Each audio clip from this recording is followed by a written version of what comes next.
The hell is going on, man? We are live on the air right now, 7mileradio.com, and this is another special edition episode, man. My brother Avery Negash is in the building once again, man. What's going on, bro? Come on up to the mic, man. Man, we is good, man. Another good day, man. It's always good to have you in the building, man, as usual, man. Just getting to speak with you about our issues, man. You know, we already know how well Negash83.com is doing, man. And before we get into all of our discussion, y'all remember that book bag I was talking about? Oh, shit. Yep. Got my fresh boy right here, man. So y'all ain't gonna see me out without it when y'all see me with my camera and all of that out on the scene, man. So Negash83.com is definitely in the building, man. And we got another brother in the building, man. A very profound brother, man. A black activist. You know, we got my brother General Seti is in the building, man. What's going on with you, bro? Man, come on over here on this mic for me over here. Yeah. Black power. That's what it is, bro. That's what it is, man. So we holding it down right now, man. Just we was already in a real heavy discussion, man. A big debate about, well, not debate, but just heavy discussion, man, about our culture, man, and our people and what we need to do to grow. You know what I mean?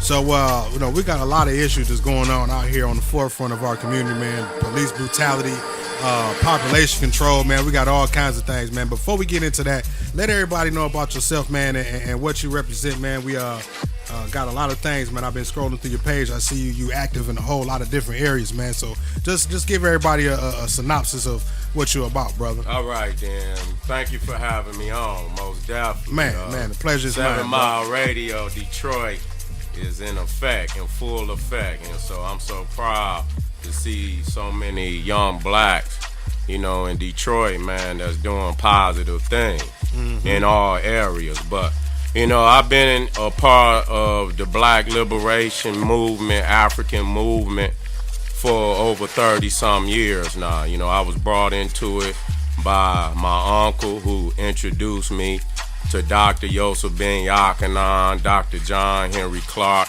at a very young age. And these great master teachers had such a profound effect on me, right, to where it, you know, the African culture, the black culture became truly a way of life for me. And I wanted to be a teacher. I wanted to be a teacher like Dr. Ben and Dr. Clark. I wanted to come back to the hood and be able to teach and pass this history of Africa, ancient Africa, the Nile Valley, you know, Kemet, Egypt, the pyramids. You know, I had a chance to go back to Egypt 3 times with the master teacher Ashraf Kwesi, who was a student of Dr. Ben. Okay. So I had so many of these great teachers, these experiences, you know, with you know, my uncle Pianki, who was right here in Detroit, who has been a student of Dr. Ben for over 30 years. Went back to Africa 13 times with the master teacher, to Ethiopia, Sudan, and Egypt. So, you know, I'm standing on the shoulders of great men. Yeah. And so I wanted to continue on and bring it to the street community. Right. You know, where it's needed, man. Where it's much needed, man. So, you know, just big ups to you on everything that you're doing, man. All your movements and everything that you're doing out here for our people, man. And you know, everything, man. Let me know a little bit about the Black Power Cartel. Okay, the Black Power Cartel. See, that was my way of introducing it. I wanted to be street. Right. You know, I wanted to be hard, you know what I'm saying? And so, you know, one night, you know, I was, you know, in my meditation and it came to me, Black Power Cartel. So, you know, people look at it, you know, as, you know, maybe it's violent, you know, because I say cartel. Yeah. Or maybe it's too street. But no, you know, that's what hip-hop is, you know.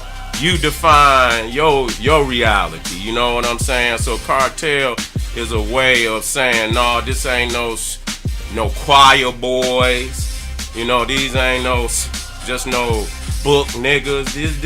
This the cartel. This the generation that's gonna really bring it to your ass. You know what I'm saying? That's what it's about. That's what it's about. That's what it's about, man. That's what it's about, man. So like, how do you feel? What is with all of the issues that we got on the forefront of our community right now as black people, what is the main thing, one of the main things that you feel we need to tackle, we need to handle? What's the biggest issue out here that we facing right here, man? It's a lot of big issues, but the number one issue is these police killers.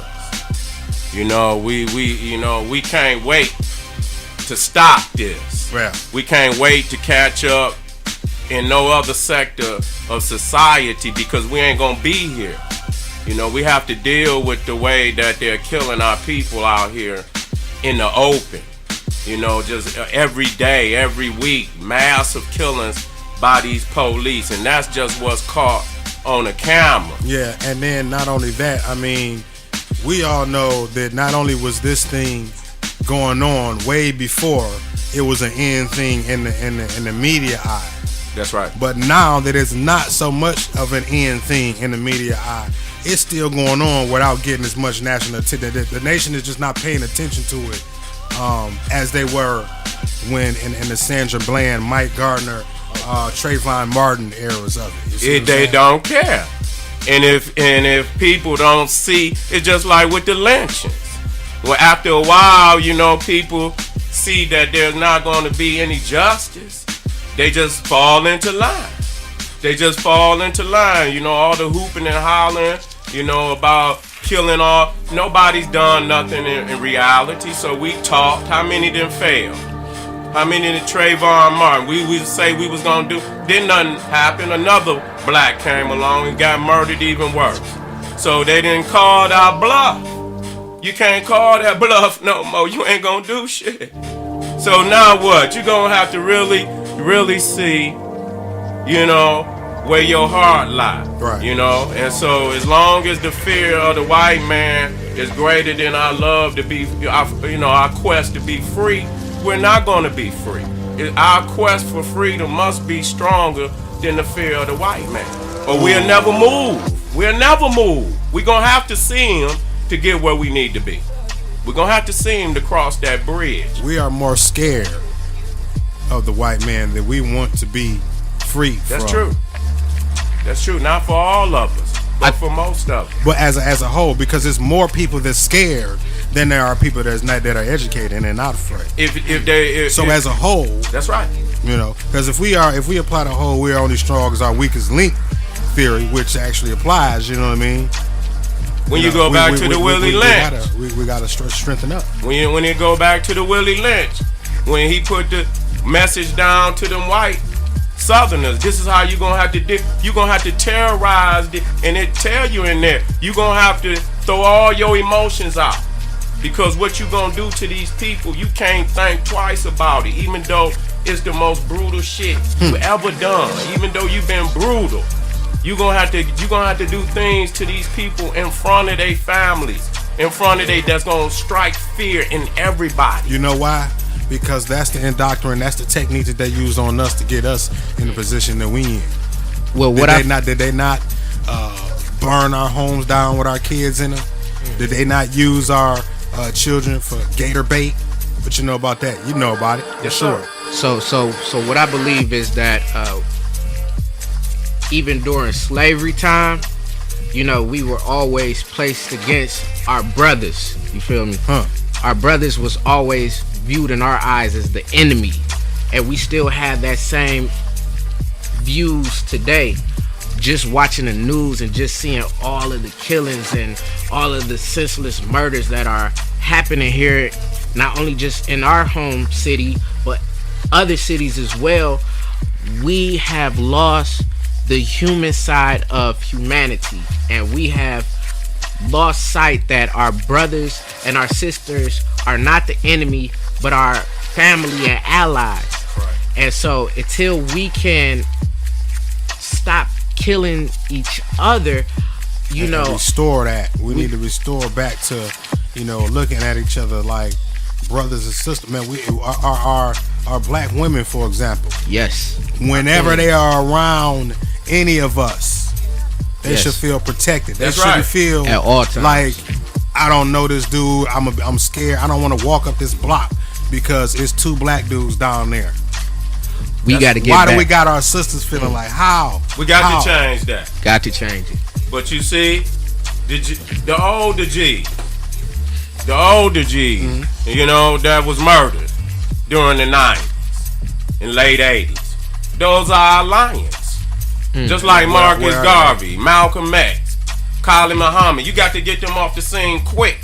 They can't raise up another generation just like them. Get him off the scene. Embarrassing. Get these G's that can teach these young niggas something. Kill them all. Lock them up. To now you got to avoid.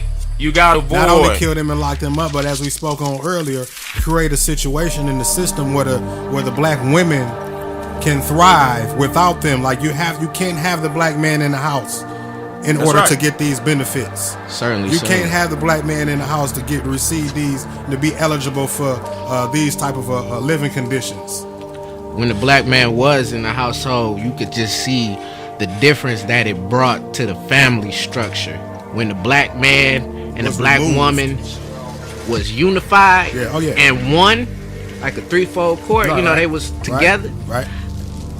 I mean, the way the children behaved, the respect that the man had for the woman had for the man, it was beautiful. And now that some of our men are not fulfilling the roles that they need to fulfill, it is putting a lot of pressure on our black women, our black goddesses, to wear two masks, not only to be the mom or the mother in the household, but to be the father as well. And that's too much stress on one woman. So as black men, we really got to step up to the plate and do what we need to do to get back the love and respect of our black goddesses, our black queens. Man, you said a powerful piece right there. You see what I'm saying? And in order for us to do that, black men must accept black power. Yes. You ain't gonna do it no other kind of way. And the queen gonna have to accept black power too. And black power means nationalism. Yes. That we moving towards nation, because that's what's gonna solve it ultimately. And if we ain't going towards nation, and that's what broke the families up. Wow. Because staying together, that's what that nationalistic aspect. We wasn't confused that America didn't want us. Right. You can get Garvey to get 7 million Africans, because we was being murdered all, and the white man was up front. We don't want to be with you niggas. So you didn't have people confused about that. Did the white man love us? So now that's why we got so many black people out here now. Like this one guy, for example, I won't say his name because I don't want to like I'm talking about him bad because he's a good brother. But at the same time, he got this whole patriotic movement. Okay. You know, where he is pro America. Oh. You know what I mean? And pro democracy and all of that. And black people, we really have no problems here in America right now. We free. We don't have, like, we're not in slavery. Slavery's been over. And it's America. Red, white, and blue. I say where are we free? That's see, because he came to me and I guess his question to me was, me in my day and age, since I've been alive, how have I been affected by racism? Have I ever been called a nigger? Have I ever been discriminated against and things of that nature? You know what I mean? No, I'm like, I ain't never been called a nigger, but I've been allowed to live in a supposedly metropolitan city in America, the richest nation on the planet, and it's decadent and burnt out like some damn city supposedly overseas. That's the racism. See, that's what they could do to us. We don't have that power over the white man to do that to him. You see, that's what racism is.